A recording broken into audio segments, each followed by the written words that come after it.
शीत ऋतु आसवा मात्रे अलसुआमी बढ़ी जाए एवं केवल शोइबा को इच्छा हुए। लोक माने शीघ्र शोई थांती एवं विलंब सकाळ पर्यंत कमल तले लुचि रही थांती। यह व्यतीत शीत आसवा मात्रे लोक माने बहुत खाइबा आरंभ करती। लोक माने शीत दिने स्वादिष्ट एवं गरम खाद्य खाइबा को पसंद करती, किंतु एही दिन मानकरे लोक मानक पानी पीबा कम हो जाए एवं खाद्य अधिक हो जाए, जो कारणरू ओजन बढ़िबा को आरंभ करे। शीत दिने लोक माने लड्डू, गाजर, परोटा, पूरी एवं अन्यान्य जिनिस प्रस्तुत करी खाई थांती। एही समस्त जिनिस अत्यंत स्वादिष्ट, किंतु एही जिनिस गुड़िक सहित आपन को गोटे जिनिस करबा को पड़िबो।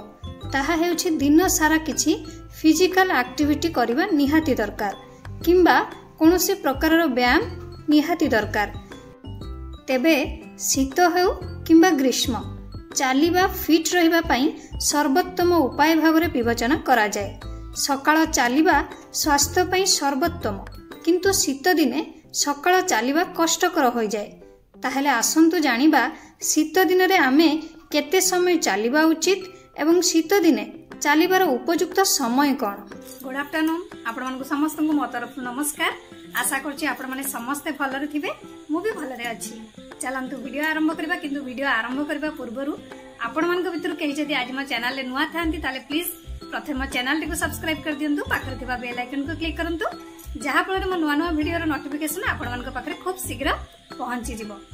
ताले चलंतु वीडियो आरंभ करबा। शीत दिन रे आपण प्रतिदिन अति कम रे गोटे घंटा चलिबा आवश्यक। शरीर गरम हेबा पई 15 रु 20 मिनिट समय लागे। एहा परे आपण निश्चित भावरे प्राय 45 मिनिट पई एक द्रुत गति रे चलिबा उचित। एही परे आपण 1 घंटा चलिबा समय रे प्राय 7 रु 8000 स्टेप चलिबारे सफल हेबे। दिनर बाकी कार्यकलाप माध्यम रे आपण 2000 स्टेप संपूर्ण करंती। एपरि भाबे आपण गोटे घंटा चलिबा द्वारा दिन रे आपणकर 10,000 स्टेप संपूर्ण करि परिबे। शीत दिने जदि आपण सूर्य उदय हेबा परे 9 रु 10 रे जोटा कि चलिबा को जानती, तेबे भलो हेबो। सामान्य सूर्य किरण रे चलिबा शरीर को उष्णता आनी थाए। एही समय रे पाग कम ठंडा होई थाए। सकाळर सूर्य किरण रे शरीरर विटामिन डी पाई थाए। एहा व्यतीत आपण जे कोनोसी समय रे चली परिबे। शीत दिने एही समय रे चलिबा स्वास्थ्य प्रति क्षतिकारक होई पारे। शीत दिने सकाळे चलिबा को एडाइबा को डाक्टर माने परामर्श दियंती। एहार अर्थ आपण सकाळू चलिबा को जिबा उचित नुहे। शीत दिने सकाळ 4 रु 5 रे चलिबा को जिबा उचित नुहे। एही समय रे पाग सबुठारु ठंडा रही थाए, जहा फଳରେ स्वास्थ्य अधिक खराब होई पारे। सेथि पई एही समय रे चलिबा स्वास्थ्य पई क्षतिकारक होई पारे। एथिसह जो माने शीत दिने फिट रहिबा पई चाहुचंती, से माने किछि टिप्स फॉलो करबा उचित। आपण माने देखिथिबे शीत दिने ठंडार प्रकोप जोगु आजमा रोगी को अवस्था मध्य अधिक खराब होई जाए। एई टाइम रे निश्वास प्रश्वास नेबरे कष्ट अनुभव होई थाए। अल्प परिश्रम करिबा मात्रे रोगी धोई सई होई जांती। अधिक ठंडा हेबा द्वारा रोगर प्रकोप मध्य बढ़ी थाए। एही रोगरु दूरे रहिबा को हेले निज खाद्यपेय प्रति अधिक जत्नवान हेबा को पड़ी थाए। आजमा रोगी माने अधिक परिमाणर रसुण और तुलसी पत्र खाइबा उचित, कारण एहा देहर ठंडा को काटी थाए। रसुण पाखुड़ा को क्षीर रे पकेई अल्प समय फुटाई पीवा द्वारा ठंडा मध्य कम होई थाए। सेमती आपण माने मेथी को पानी रे भल भाबे फुटाई ताकू भी पी परिबे, जहा फଳରେ एही रोगरु उपशम मिली थाए। ता सहित सोरिष तेल को गरम करी छाती रे मालिश कले मध्य आराम मिली थाए। निश्वास प्रश्वास नेबारे सहायक मध्य होई थाए। दैनिक सकाळे तुलसी रस रे महू मिसाई पीले एही रोग प्रकोपरु यथा संभव आराम मिली थाए। एवं ता सहित जदि आपण निजको सुस्थ एवं फिट रखिबा को चाहंती, नॉर्मल लोक माने जो मानकर आजमा पेशेंट नुहे, तो से माने कोन करिवे। आपण माने समस्त जानिथिबे जे शीत ऋतु रे अनेक रोग आसी थाए। एभली परिस्थिति रे प्रत्येक व्यक्ति तांको स्वास्थ्यर विशेष जत्न नेबा आवश्यक। एही ऋतु रे खाइबा अभ्यास प्रति अति सतर्क रहिबाकु पड़िबो, नचेत आपण असुस्थ होई पारंती।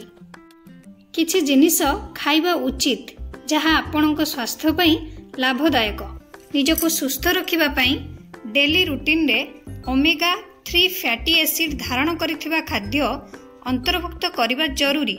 शीत ऋतुरे जदि आपण निजको सुस्थ एवं फिट रखिबाकु चाहंती तेबे आपण एही टिप्स गुड़िक अनुसरण करि परिबे, जहा फଳରେ आपण अत्यंत लाभदायक प्रमाणित होई परिबे।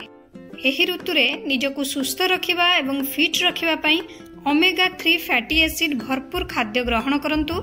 एहा सहित आपण फ्लू, गंठी जंत्रणा एवं संक्रमण भली रोगरू निजको रक्षा करि परिबे। सेथिपई आपण ओमेगा 3 फैटी एसिड परी जोटा कि हमर बादाम, फ्लैक्सीड एवं फैटी माछ को निज खाद्य रे अंतर्भुक्त करि परिबे। एही समस्त जिनिस प्राकृतिक एंटी इन्फ्लामेटरी एवं एथिरे एंटी ऑक्सीडेंट मध्ये रही थाए, जहा रोग प्रतिरोधक शक्ति बढ़ाई थाए। ता सहित यथा संभव पानी पियंतु। शीत ऋतुरे पानीय जल ह्रास समस्ते करिथांती। एही ऋतुरे अनेक थर लोक माने दिन सारा केवल 2 ରୁ 3 ग्लास मात्र पानी पीथांती। ताहले आपण माने शरीर सुस्थ रखिबा पई जदि चाहुथांती तो जल अत्यंत गुरुत्वपूर्ण। यथा संभव जल पीबाकू चेष्टा करंतु। एहा आपणक शरीर को ठंडा समय मध्य सक्रिय रखिबो। सेथिपई आपण हर्बल चा नहले ग्रीन टी, लेंबू चा, लेंबू पानी नहले जेकोसी सूप मध्य पी पारिबे। एवं एही ऋतुरे अनेक खाद्य एवं पानीय विकल्प अछि, जोटा कि एही ऋतुरे प्रचुर फल एवं पनीपरिबा मिली थाए, ताकू खाइबा भी उचित। यह आपणक शरीर को पर्याप्त परिमाण रे विटामिन ए, सी, बी एवं फाइबर जोगाई थाए। भल परिमाणर पनीपरिबा एवं फल प्रतिरोधक शक्ति आपणकर बढ़ाई थाए एवं मेटाबॉलिज्म को उन्नत करि थाए। यह शीत दिने शरीर को फिट रखि थाए। तेणु पानी पीवा सहित फल और पनीपरिबा खाइबा को जेमति भूलिबेनी। ठंडा पाग अनेक रोग आनी थाए। एही ऋतुरे घरू बाहर को जिबा बेले किंबा घर भितर मध्य निज शरीर को घोड़ाइबा को चेष्टा करंतु। एपरी करिबा द्वारा आपनको ठंडा विशेष अनुभव हेबो नाही। ता सहित ठंडा, काश, फ्लू भली समस्या निजको रक्षा करिपारे मध्य सक्षम होई परिबे। आशा करछि आपण मानको भिडियोटी भलो लागिथिबो। जदि भलो लागिथाय निहाती लाइक, कमेंट, शेयर, सब्सक्राइब करि देबे। मते तले विदाय दियंतु। पुणी देखाबो गोटे फ्रेश वीडियो रे। ताहले रहुछि। नमस्कार।